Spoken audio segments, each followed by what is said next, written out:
But India's nuclear sector is entering a decisive phase. Electricity demand is expected to surge, and the country is committed to achieving net zero emissions by 2070. Nuclear power is increasingly being viewed as a critical pillar of India's long-term energy strategy. At Adani Group's annual general meeting, Chairperson Gautam Adani laid out an ambitious roadmap for the future, one built on nuclear power, artificial intelligence, and massive infrastructure investments. The biggest announcement came in the energy sector. Adani revealed that the group has formally entered the nuclear energy business through Adani Atomic Energy. The company has identified land and is targeting 10 gigawatts of nuclear power capacity by 2035. The move marks one of the most significant strategic shifts for the group in recent years, as India looks for clean, round-the-clock power to support rising industrial demand and the rapid expansion of data centers. Unlike solar and wind energy, nuclear power provides reliable round-the-clock electricity with minimal carbon emissions. Recognizing this advantage, the government has set an ambitious goal of reaching 100 gigawatts of nuclear capacity by 2047. Recent policy developments signal a shift in approach. India is promoting small modular reactors, or SMRs, encouraging greater private sector participation in the nuclear ecosystem and investing in indigenous reactor technologies. These measures are aimed at accelerating capacity addition while strengthening energy security. However, significant challenges remain. High project costs, lengthy construction timelines, regulatory hurdles, and concerns surrounding the Civil Liability for Nuclear Damage Act 2010 continue to influence investment decisions and international partnerships. As major industrial groups explore opportunities in the evolving nuclear landscape, India's nuclear ambitions are no longer just about power generation. They're about energy independence, economic growth, and climate resilience. Joining us to discuss this further is Dr. Sharat Kohli, economist. We also have Group Captain V.N. Jha, former director DRDO, live with us. Sumit Peer, political commentator, joining us live. Vijay Kalantri, President, All India Industries Association, is also with us on the broadcast. Let me make a start with you first, Dr. Sharat Kohli. How is this going to help our economic growth? How is this going to help our GDP forecast? How is this going to help the sector increase this push that has come? Is it time to further boost our nuclear energy sector? Good evening, Uday, to you, my fellow panelists, and the viewers. Well, at the outset, I'd like to point to your PCR team. There is some distortion in your audio. I wonder if the other panelists are also facing the same, whereas the audio from your reporter was fine. Please ask them to correct. But I could thankfully understand what you were asking. I think India is at a point of inflection as far as the nuclear energy is concerned. You know, the target of 100 gigawatts for 2047 is slightly ambitious, but then it's good to keep ambitious targets with our present capacity of about, I would say, 8 to 9 to 10 gigawatts. We are actually looking at a tenfold scalability, scale up by the year 2047. We just got barely more than 20 years to reach there. Well, there are challenges because capital investment is heavy. Private investments, are not easy to come. We've seen Adani Group, Tata Power trying to venture, but it's very hard for larger, industrial houses, business houses to probably walk into it. Availability of land, water, environment. There are a few challenges, which the country faces. But this is, this started as a strategic technology experiment. And suddenly it has become our energy security, as part of that curriculum now, which is very good. As you rightly said, it supplies 24-hour power. And it is also, a part of the green energy. It's not as polluting the way it's probably thought to be. So I think India is at a point where it can really scale up the things. Only thing is that a little bit of hand-holding from the government with regard to the private investment, because there are business houses who are willing to venture into it. But I think a little bit of ease of clearances and a little bit of ease of getting the licenses, the land, and all the other supportive infrastructure requirements, that is probably the need of the hour. And I'm sure we're going to hit. We have a promise to the world that by 2070 we'll be pollution free, we'll be environment friendly, and we are heading in that direction. I think nuclear energy provides us the impetus which is required. A little bit of imported technology, and the biggest plus point, Uday, which I feel, is thorium reserves, which are the largest. India is one of the largest countries to be using thorium reserves for these reactors. So I think those thorium reserves in India are a huge plus point for the country, which many of the countries do not enjoy, for that matter, the way we've been trying to use in the reactors. So overall, I would say we are in a position where we can take off from here in a real big way, and where the world can envy, not just envy, but world can also use our technology. And the other part of technology is that most of our nuclear energy technology is indigenous. We are not depending on the imported technology to the extent that some of the other countries are. So that's also our strength. I'm sure it will not just be working in our favor as far as our own country's self-dependence is concerned, but we'll also be able to support many other nations in this energy, Uday. With Adani Group now also entering this sector, getting into nuclear energy formally, Sumit Peer, is this a sign of what is to come for India's prospects in this sector? Is this also a sign, Sumit, that we need to start using nuclear energy much more for our domestic electricity needs? And what more is needed for more private investments for this sector? Uday, if you are addressing to me, I'm not sure, I've not heard the question. Yes, for you, Sumit. Some people. What I could make out is the relevance of Adani investing in and what is the long-term implications. What Dr. Kohli rightly said, look, the target is 100 gigawatts. We are right now doing around 8 and we have to ramp it up by 10 times. But you see, when it comes to Modi Sarkar, when we took our solar energy mission, when we launched the Suryaputra Alliance, we were the highest, we were importing solar panels from China and nobody thought it is possible. Now we have reached a level where we are producing the maximum solar energy in the whole world and we have exceeded our targets. And if you look at our carbon emission targets, we've already exceeded them, we are doing better. People like Trump walked out of the alliance, but we said we are going to maintain the alliance. But if you look at the green energy, let it be liquid hydrogen, let it be solar, let it be wind, India has taken initiatives, not at India level, but at the global level. But the problem is with, you can't have a $10 trillion economy when it depends when the wind will flow and when the sun will shine. When it comes to nuclear energy, look, the thing is that it is constant. It is 24/7. It's 365 days. India for decades has run the reactors. India for decades has run the reactors very safely. We never ever, by the grace of God, had any accident or incident because we know how to maintain our business. Even in this budget, last budget, Nirmala ji gave the tax holidays for around 20 years up to 2047 for the nuclear and for the green energy initiatives. There is no import duty when you are importing these terminals into India.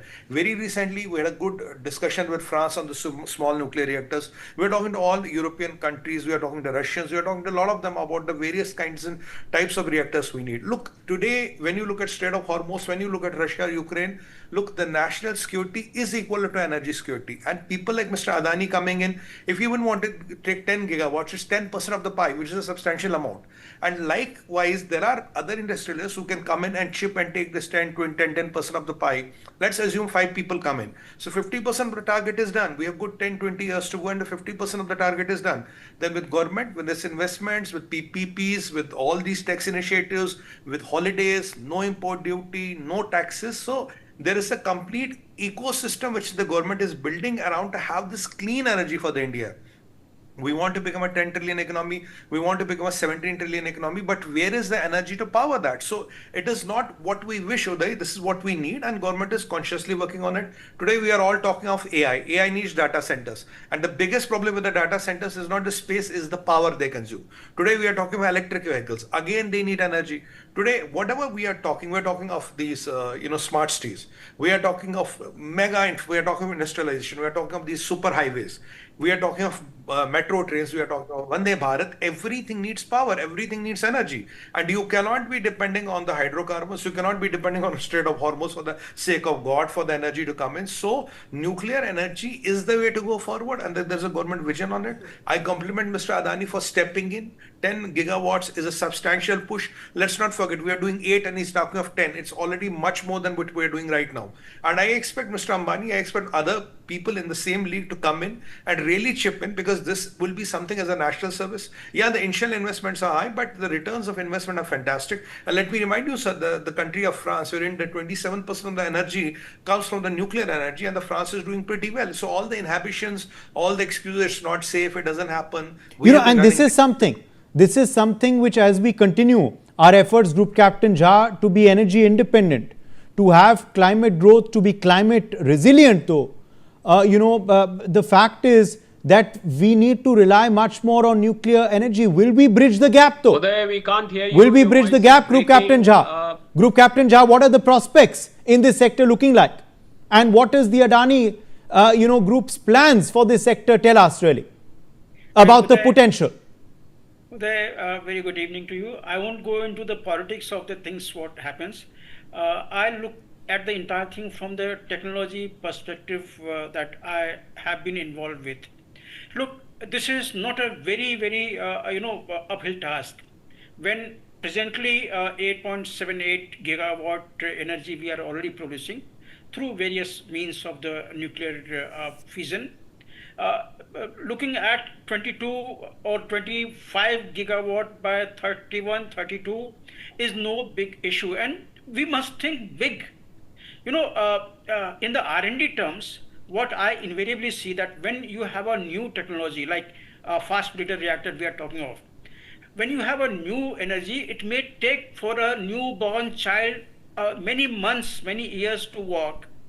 But once the child starts walking, soon it starts running, and then the speed picks up. So that is what is going to be here in this case also.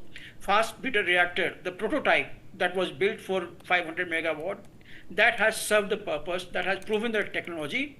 And remember, this entire thing has been done here indigenously. Most of it has been done indigenously with the indigenous company giving the company components like BHEL, L&T, HEC, Godrej. They are the one who have made various systems, subsystems, and the scientists, they have proven that yes, in 3 phases, thorium can be put into the energy production through the chain reaction. So that is the technology what is there. Now comes the ambitious program of multiplying it. Look, people must be wondering why PM Modi has been making so many trips to so many countries, and the small things he is picking up. Small modular reactors. These are the one which have got immense value. They are the modular reactors. So this is one where PM Modi has been running around, and for the energy ambition that it has been there. Look, initially we had just a few nuclear reactors. It was serving about 1% of the energy requirement. Today we have almost about 7 or 8, which is right now working, and that is giving us about 3% of the energy requirements. So in the pipeline is about 11 more reactors, which will be further augmenting. This will come in Bhavini project. This Bhavini project, the nuclear issue with the thorium fast breeder reactor, it is proven. Now, I think about 15 days we had a meeting of the PPP model of entire country, even from abroad people had come. That is the private public partnership, that how this fast breeder reactor can be put into place and how soon it can all happen. So those tender process and the implementation process is going to happen. Now I look at it, the fast breeder reactor, 700 megawatt is the initial capacity that they are going there. They must go through it, and I have no doubt that it can go to the 100 gigawatt by year 2047. But then few precautionary steps have to be taken by government, because remember, whenever there is a flying machine which is heavier than air, there are chances of it coming down. Similarly, the nuclear energy where the chain reaction is going on, there are possibility of things going wrong. So, in Delhi, that fire episode, you have heard that there was an automatic lock and that didn't open on another fire. So these are the fail-safe designs we consider in FMECA, failure mode and criticality systems. So that is what has to be given the entire committee of the fast breeder reactor. They have to see that the entire design is fail-safe. It is put into a robust quality assurance and certification.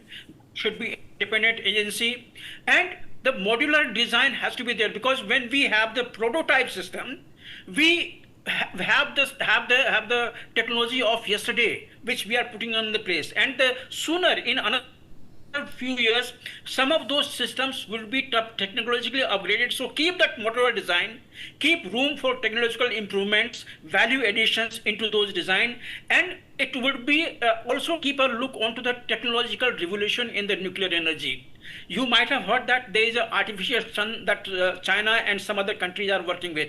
In that, when the fusion reaction happens, the electron is directly grabbed by the wall of the fusion reactor, and that goes like electricity. So there is no requirement of heating the water or making the vapor of it and then driving a turbine and then creating electricity. So keep all those things in the mind for this 100 gigawatt aspiration. Keep those things also into the mind that something much better technology will be coming there. So don't award all those 100 gigawatt worth of power at one time. Go, step by step. And as we go step by step with this fast breeder reactor, more experience will be coming out about our own design, that there's an improvement like this that could facilitate. So go slightly slower than the running. There are chances of falling down if you run at this stage, because the system is just proven, the technology is just proven. So keep these things in the mind, and all these companies who will be investing into the fast breeder reactor, given an option to invest in other country like as well. This fast breeder reactor is not available to many. Brazil, Australia, Canada, they will be so eager. They also have the thorium reserve. They will be so eager to have this particular technology. So these PPP model of the investors who are coming here for our requirement, give them also a free hand there that they could explore the thing in the coming days. Let me take that to you, Vijay Kalantri, as well. Vijay Kalantri, what more would industry require for investment in this particular energy space? No, I hope you are able to hear me. Absolutely, sir. Please go ahead. Because I was not able to hear so well. Yes. But I do agree that industry and trade are very happy at the ambitious program of the government on nuclear energy, because we feel that is available without any flow, and it is a continuous type of technology we get through the energy very timely, the cost effective, and it will be very good for. But we feel this ambitious project, the implementation timeline has to be proper, because we are talking about 100 gigawatt and today we are at about 8 or 10 gigawatt. So that needs a lot of players to come in, not only the Indian investors but also the foreign investors, because we do not know every Indian investor announces various projects, various programs, but that are not implemented as it is envisaged. So we feel that the government has to give timeline to each and every entrepreneur like Adani or Ambani, whoever wants to invest, and see that it is not at the standstill, only at the announcement stage, because many things people like to announce when the government policies are there. The framework is very good, the government policies are very conducive for nuclear power, but investment is very big. And India, of course, has a good technology itself. And we have no episode like Japan and other countries which had. So nuclear energy, safe and security is also the priority, and of course the technology should be the inbuilt for all that. Okay, let me bring you in here as well now. Okay, we have run out of time. I'm afraid we're going to have to leave it at that. My thanks to all of our guests for joining us on this discussion.